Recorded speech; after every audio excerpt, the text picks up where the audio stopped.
अगर बच्चों के दांत में डिके होना और वो दर्द होना शुरू हो गया, that's like unbearable pain for a kid to bear that tooth decay वाला पेन।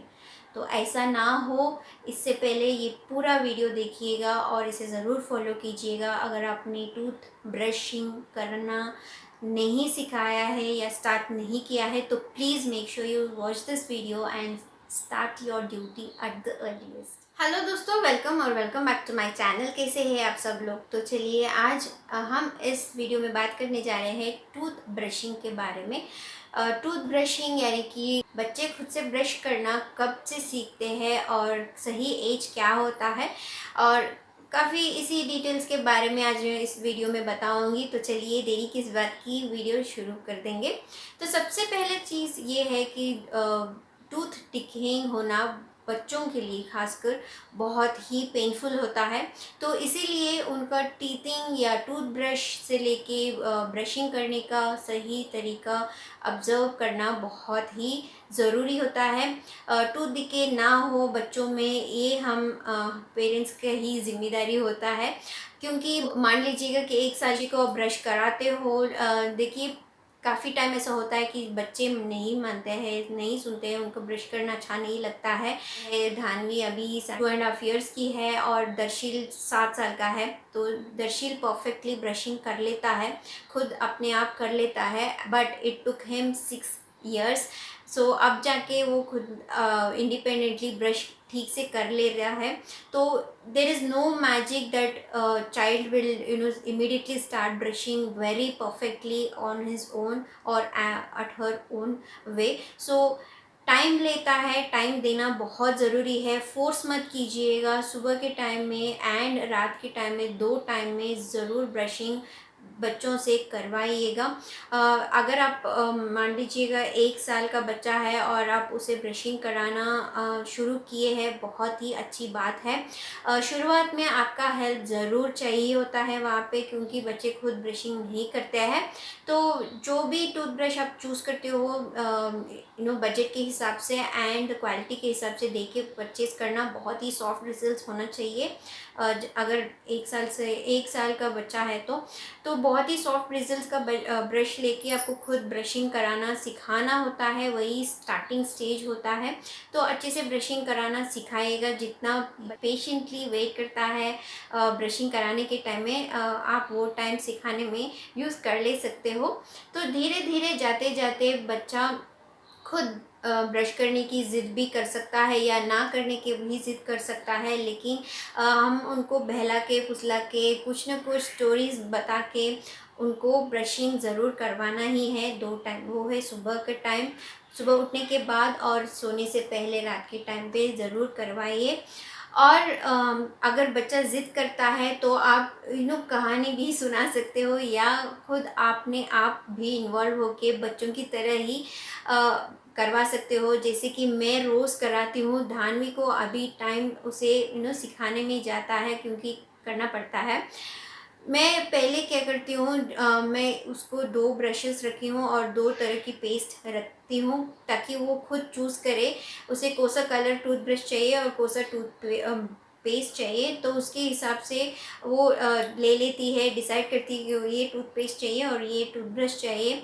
तो वहाँ पे आपका खिचकिच ख़त्म हो जाता है। नेक्स्ट आता है ब्रशिंग करना। तो ब्रशिंग करने से पहले बहुत हिचकिचाती है, बहुत तंग करती है, बहुत ही ज़िद करती है, मुझे नहीं करना है, मुझे नहीं करना है। लेकिन फिर मैं क्या करती हूँ, पहले आपकी बारी फिर मेरी बारी मैं करती हूँ। तो वो ऐसा करने के बाद, ज़रा से फुसलाने के बाद बहलाने के बाद वो कर लेती है, लेकिन ठीक से नहीं कर पाते हैं। मतलब जो गैप्स रह जाता है, मैं मेरा टर्न पे मैं करा देती हूँ, और जो भी बाकी का गैप्स है मैं फिल करके बातें करते करते उसे ब्रशिंग करा देती हूँ।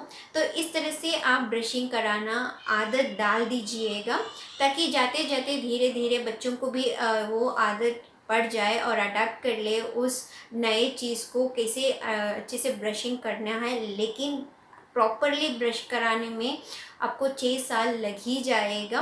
तो 6 साल तक आपको मेहनत ज़रूर करनी है। तो जो भी गैप्स रह जाता है तो विदाउट फेल आपको जब आपका टर्न होता है, जो जैसे ही आप आपके बच्चे को बोलते हो मेरा टर्न भी है, तो पहले बारी आपकी, आप कर लो, फिर बाद में मैं कराती हूँ। मम्मी को भी प्लीज़ चांस दे दो आपके टीथ को क्लीन करने में, तो बच्चे मान जाते हैं। तो उनका पेस्ट जो भी है मन पसंद का वो दे दीजिएगा, हाथ में आप ब्रश भी दे दीजिएगा, आराम से मान लेंगे। सुबह के टाइम में हिचकिचाते नहीं हैं, तो मैं फ़िलहाल वही कर रही हूँ, मुझे बहुत आसानी भी हो जाती है। तो उसके brush your teeth, brush your teeth, brush it every day, brush your teeth first, okay, E, do E, through करो, थ्रू, वेरी गुड। ये भी होता है कि देखिए हमको देख के ही बच्चे सीखते हैं, तो सुबह के टाइम में आपको भी ब्रश करना होता है, तो वो काम आप बच्चे के साथ ही कीजिएगा, तो ताकि बच्चों को भी लगे कि हाँ मम्मी भी ब्रश करती है तो मुझे भी करना है। या अगर 2 बच्चे हैं तो उन दोनों को भी ठहरा कर दीजिएगा साथ में, और साथ में ही ब्रश करा दीजिएगा, तो एक दूसरे को देख के ही वो सीख जाएंगे। इस तरह से भी ये भी मुझे बहुत काम करता है। मैं दोनों को भी एक ही टाइम उठा देती हूँ। अगर धान्वी जल्दी उठ गई तो मैं उसके भैया को भी, मतलब भाई को भी जल्दी उठा देती हूँ, या मैं खुद तैर जाती हूँ ब्रश करने उसके साथ, तो ऐसा चलता है। तो एक दूसरे को देख के ही वो जल्दी सीखने में भी मदद करता है। तो कभी कभार मैं भी ब्रश कर लेती हूँ, या मेरे है उसको ठहरा देती हूँ ब्रश कराने में, तो ये भी हेल्प करता है। तो क्या होता है, बच्चे और भी जल्दी मोटिवेट होंगे और उनको भी ब्रश करना अच्छा भी लगता है। धीरे धीरे जाते जाते अभी रिसेंटली वो खुद ब्रश करना ठहर जाती है, लेकिन प्रॉपरली ब्रश नहीं कर पाती है। टंग क्लीन करना या टीथ अच्छे से टीथ्स पे ब्रश को अच्छे से लगा के उसे सर्कुलर मोशन में ब्रश करना उसे अभी आता नहीं है। तो जो भी गैप्स रह जाता है मैं बात करते करते उसे क्लीन कर देती हूँ। तो ऐसा जाता है। तो 6 इयर्स तक आपको वेट करना है। एंड दर्शिल तो अभी खुद कर लेता है जैसे मैंने बोला है। तो इस तरह से टाइम दीजिएगा। और आप अगर बच्चा मानता नहीं है, आप रिवार्ड्स देने की भी बात कर सकते हो, जैसे कि चॉकलेट टाइम हो गया, या उनके मनपसंद को कोई भी कलर पेंसिल्स या कोई भी सरप्राइज़ गिफ्ट्स अगर आप प्लान करेंगे तो भी वो चलेगा। तो रोज़ भी नहीं चलेगा मानती हूँ, लेकिन at least some days you can just plan for that surprise gift. वो भी अच्छा लगता है, बच्चों को बहुत ही अच्छा लगता है। और महीने में एक बार, okay, at least once in a month dentist के पास ज़रूर चेकअप करा लीजिएगा। अब पेंडेमिक टाइम में ये पॉसिबल नहीं है, लेकिन जब नॉर्मल हो जाएगा ज़रूर डेंटिस्ट के पास लेके जाना, एक बार ही चेक करा दीजिएगा। और बच्चे को भी अच्छा लगेगा, जो भी सजेशंस डॉक्टर्स देते हैं उनको जल्दी से अडाप्ट कर लेते हैं, जल्दी से मान लेते हैं बच्चे। तो इसीलिए डॉक्टर के पास ज़रूर लेके जाना, उनके सजेशंस भी अच्छे लगते हैं बच्चों को और सुनते हैं भी। तो ये भी अच्छा होता है, एक रूटीन चेकअप ज़रूर रखिएगा। तो चलिए, होप आपको ये पॉइंट्स अच्छा लगा हुआ होगा और आप फॉलो भी करेंगे। कोई भी क्वेश्चंस रह गया है तो प्लीज़ कमेंट सेक्शन में कमेंट कर देना। I will be really very happy to answer them. Thank you so much, take care, bye.